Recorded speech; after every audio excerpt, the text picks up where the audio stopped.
Video like जरूर कर लीजिए और ऐसे वीडियो लगातार फ्री में पाने के लिए चैनल को तुरंत सब्सक्राइब कर लीजिए और बेल आइकन को जरूर टैप कर लीजिए ताकि आगे भी सारे वीडियो आपको मिलते रहे। यूट्यूब में फॉलो करते हैं तो प्लीज ये वाला फ्री टेलीग्राम चैनल जरूर ज्वाइन कर लीजिएगा। सारे नोटिफिकेशन सारे अपडेट यहीं पे आते हैं, ध्यान रखिए। नमस्कार दोस्तों, एग्ज़ाम प्रिपरेशन में मैं प्रियंका एक बार फिर से आप सभी का स्वागत करती हूँ। आज हम लोग 60 डेज मोस्ट इम्पॉर्टेंट टॉपिक्स की सीरीज़ में भारत की मिट्टियाँ, इंडियन सॉइल पढ़ने वाले हैं। अगर आप न्यू हैं चैनल पर, डेली दोपहर 1 बजे आपको एक क्लास देखने को मिलेगी जिसमें अभी हम लोग 60 मोस्ट इम्पॉर्टेंट टॉपिक्स कवर कर रहे हैं यूपी पीसीएस प्रीलिम 2024 के लिए।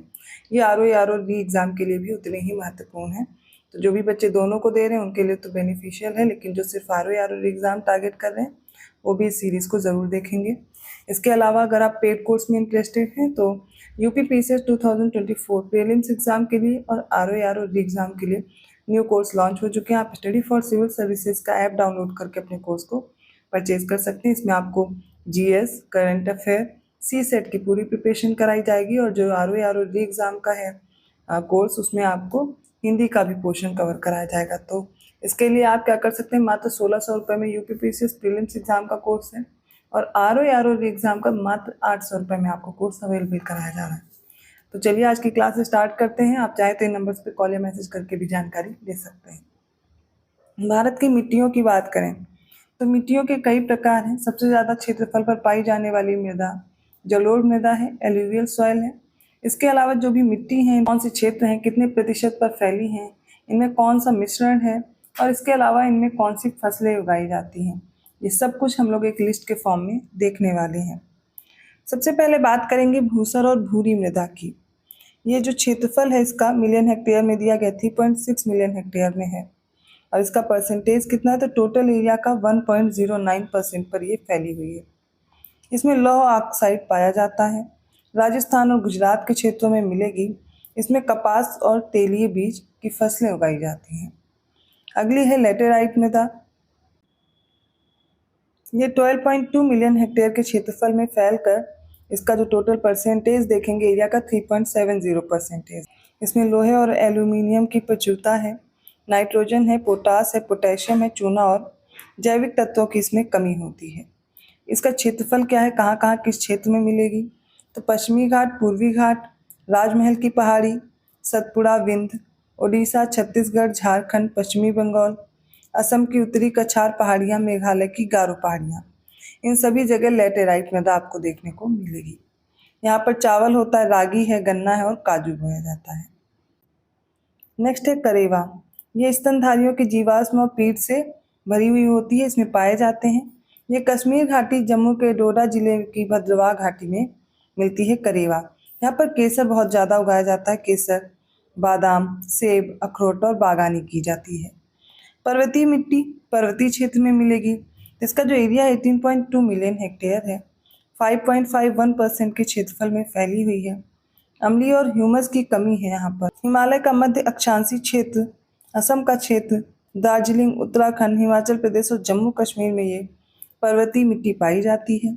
यहाँ पर मक्का, चावल, लेग्यूम्स, चारा और बागानी की जाती है। मरुस्थलीय मिट्टी उन क्षेत्रों में मिलेगी जहाँ पर मरुस्थल है। 14.6 मिलियन हेक्टेयर में फैली हुई है और 4.42% के क्षेत्रफल में है। घुलनशील नमक की इसमें उच्च परसेंटेज होती है। निम्न जैविक तत्व होते हैं। कैल्शियम कार्बोनेट की प्रतिशतता में अंतर होता है। राजस्थान में मिलेगी पश्चिम अरावली क्षेत्र, उत्तरी गुजरात, सौराष्ट्र, कच्छ, हरियाणा का पश्चिमी भाग, दक्षिण पश्चिमी पंजाब, इन सभी क्षेत्रफल में मरुस्थलीय मृदा पाई जाती है और यहाँ पर उगाई जाने वाली फसलों में बाजरा है, दालें हैं, ज्वार, एलोवेरा जैसी कम पानी वाली फसलें यहाँ पर उगाई जाती हैं। नेक्स्ट और लाल और काली है, ठीक है। ये 17.8 मिलियन हेक्टेयर में पाई जाती है। ये बुंदेलखंड के आइसोलेटेड भाग में राजस्थान और गुजरात के पूर्वी अरावली क्षेत्र में पाई जाती है। यहाँ पर मक्का, बाजरा, ज्वार, बाजरा, दालें, तेली बीज सारी चीज़ें होती हैं। अंतर पर्वतीय क्षेत्र में 5.7 मिलियन हेक्टेयर की मृदा है जो कि 1.73% एरिया में फैली हुई है। इसकी प्रकृति ये प्राकृतिक रूप से क्षारीय होती है। जम्मू कश्मीर से असम तक का जो झेलम क्षेत्र है और सिंधु घाटी का अंतर पर्वतीय तराई क्षेत्र, वहाँ पर ये मृदा पाई जाती है और यहाँ पर चावल उगाया जाता है। हिम क्षेत्र की बात करें तो 4 मिलियन हेक्टेयर की जो भूमि है वो हिम क्षेत्र में आती है। 1.2% का एरिया है, इसमें बर्फ और हिमानी से ढकी रहती है। महान हिमालय क्षेत्र जैसे काराकोरम, लद्दाख जाकर यहाँ पर कोई भी कृषि नहीं की जा सकती। इसके बाद जो मृदा आती है उसे काली या रेगुर मिट्टी कहते हैं। आंतरिक रूप से इसे उष्ण कटिबंधीय चरणोजम के रूप में जाना जाता है। तो चरणोजम बहुत बार दिया जाता है, याद रखिएगा, काली या रेगुर मिट्टी को ही कहते हैं। इसके एरिया की बात करें तो 49.8 मिलियन हेक्टेयर में फैली हुई है, टोटल 15.09% के एरिया में। इसमें लोहा, चूना, कैल्शियम, पोटेशियम, एल्यूमिनियम, मैग्नीशियम इनकी अधिकता होती है, लेकिन नाइट्रोजन, फास्फोरस और जैवीय तत्वों की इसमें कमी भी पाई जाती है। तो ये होगी कहाँ पे? गुजरात, महाराष्ट्र, पश्चिमी मध्य प्रदेश, उत्तर प्रदेश में भी पाई जाती है, आंध्र प्रदेश, कर्नाटक, तमिलनाडु, राजस्थान, छत्तीसगढ़, झारखंड से राजमहल तक इन सभी जगहों पर काली या रेगुर मिट्टी पाई जाती है। यहाँ पर कपास, दालें, ज्वार, बाजरा, लिनसीड, अरंडी, तंबाकू, गन्ना, मसाले, फल और सब्जियां भी मिलती हैं। नेक्स्ट है लवणीय और क्षारीय, जिन्हें रेह, कल्लर, असर, रारू, थूर, कापी, चोपन कई स्थानीय नामों से जाना जाता है। यहाँ पर सोडियम क्लोराइड और सोडियम फॉस्फेट की अधिकता होती है। राजस्थान, पंजाब, हरियाणा, उत्तर प्रदेश, बिहार और महाराष्ट्र में पाई जाती है। नाम याद रखिएगा, रेह, कल्लर, असर, रारू, थूर, कापी, चोपन, ये सारे नाम हैं। यहाँ पर बरसीम होता है, ढेंचा होता है, फलीदार फसलें बोई जाती हैं। नेक्स्ट है पीट और दलदली मिट्टी। इसमें जीवीय तत्वों की, जो जीवी तत्व होते हैं उनकी प्रधानता होती है और उच्च लवणीय, फॉस्फेट और पोटास की कमी होती है। केरल के कोट्टायम, मलापुझा जिले, कृष्णा, कावेरी, कच्छ, कारन और महानदी वाले क्षेत्रों में पीट और दलदली मिट्टी पाई जाती है। यहाँ पर चावल की कृषि की जाती है। अगली है मोस्ट इम्पॉर्टेंट, जलोढ़ या खादर या फिर बांगर मिट्टी। इस जलोढ़ के ही भाग हैं। ये लगभग 143.1 मिलियन हेक्टेयर में फैली हुई है। अगर टोटल परसेंटेज की बात करें तो 43.36% का एरिया कवर करती है। पोटास की अधिकता, लेकिन फास्फोरस की इसमें कमी होती है। सिंधु, गंगा, ब्रह्मपुत्र का जो मैदानी क्षेत्र है और नर्मदा ताप्ती का जो मैदान है, वहाँ पर ये जलोढ़ मृदा पाई जाती है। इसमें आप देखेंगे गेहूं, मक्का, गन्ना, दालें, सरसों, बरसीम, चारा, ये सारी चीज़ें इसमें बोई जाती हैं, यहाँ पर उगाई जाती हैं। दूसरी जो फर्स्ट नंबर पे जो सबसे ज़्यादा परसेंटेज एरिया में है वो जलोढ़ है, सेकंड नंबर पर लाल आ जाती है। तो 61 मिलियन हेक्टेयर में फैली हुई 18.49% का एरिया कवर करती है और इसके बाद काली मृदा आती है। ये फेरिक ऑक्साइड के कारण लाल रंग की दिखती है। चूना, फॉस्फेट, मैग्नीज की कमी है। पश्चिम तमिलनाडु, कर्नाटक, दक्षिणी महाराष्ट्र, आंध्र प्रदेश, छत्तीसगढ़, झारखंड, उड़ीसा, बुंदेलखंड के कुछ क्षेत्र, मिर्जापुर, सोनभद्र, बांसवाड़ा, भीलवाड़ा और उदयपुर वाले क्षेत्र में ये पाई जाती है लाल मृदा। इसमें गेहूं, कपास, दालें, तंबाकू, ज्वार, बाजरा, सरसों, आलू, उद्यान आदि उगाए जाते हैं। तो यहाँ पर हमने जाना विभिन्न प्रकार की मृदा और उनमें होने वाली फसलें, उनका स्थान, उनका परसेंटेज। अगर एक ही लिस्ट में आपको रिवीजन करना हो तो सबसे पहले आपको लर्न रखना पड़ेगा जलोढ़ मृदा, जो देश के 43.4% भू क्षेत्र में पाई जाती है। इसका क्षेत्र है सिंधु, गंगा, ब्रह्मपुत्र का दोआब तथा समुद्र तटीय क्षेत्र। यहाँ पर जो मुख्य फसलें होती है धान, गेहूं, गन्ना, आलू, तिलहनी और दलहनी फसलें। पोटास व चूना की प्रचुरता होती है। सेकेंड नंबर पर आ जाती है लाल मृदा, जो कि देश के 18.6% के भू क्षेत्र में पाई जाती है।